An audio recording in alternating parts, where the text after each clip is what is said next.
Welcome to Maseo English Story. Today's story is about a lonely man named Mr. Brown who finds a strange, smiling doll. But is it just a toy, or is something more mysterious happening? Let's find out. I was a writer. I wrote books. I write now, but nobody knows. Nobody can see me now. Something strange has happened to me. I will tell you about it. In January, I wanted to write a very long book, so I left my home and I found a little room. This is a good room for a writer, I thought. I'll write my book here. It was a little room, but I liked it. It was very quiet. I began to work on my book, and I was happy. Then things began to happen, strange things. One day, I was at my desk with my pen in my hand. Suddenly, I thought, I want a coffee, and I haven't got any. I'll have to go to the shop.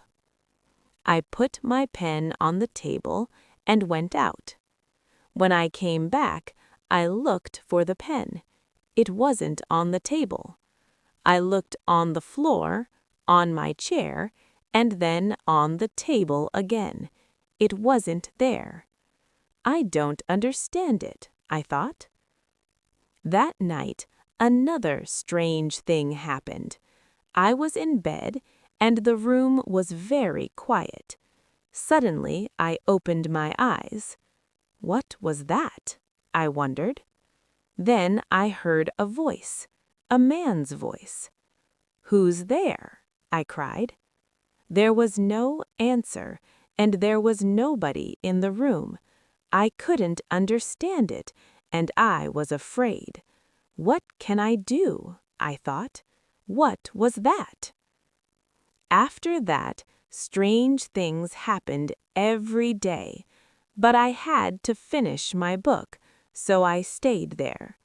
The room was very small.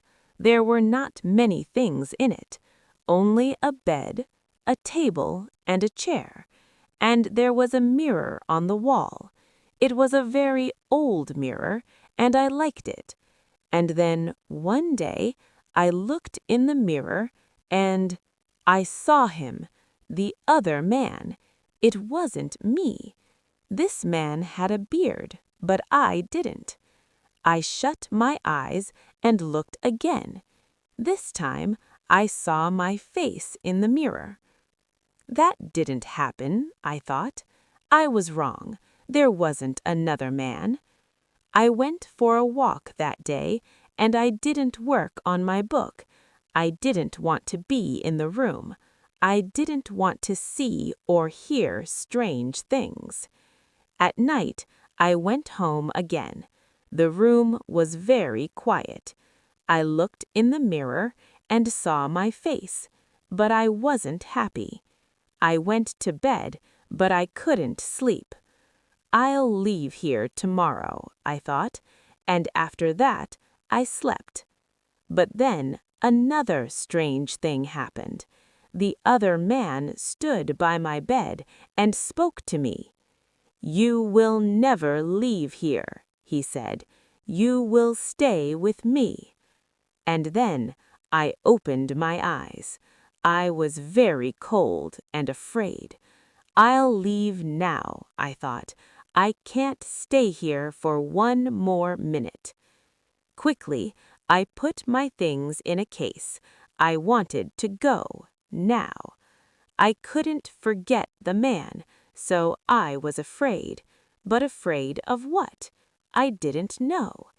When my clothes were in the case, I thought, I'll leave the room now.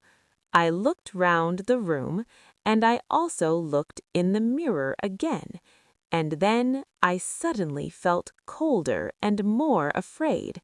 I couldn't see the other man in the mirror. Why? Because he wasn't there.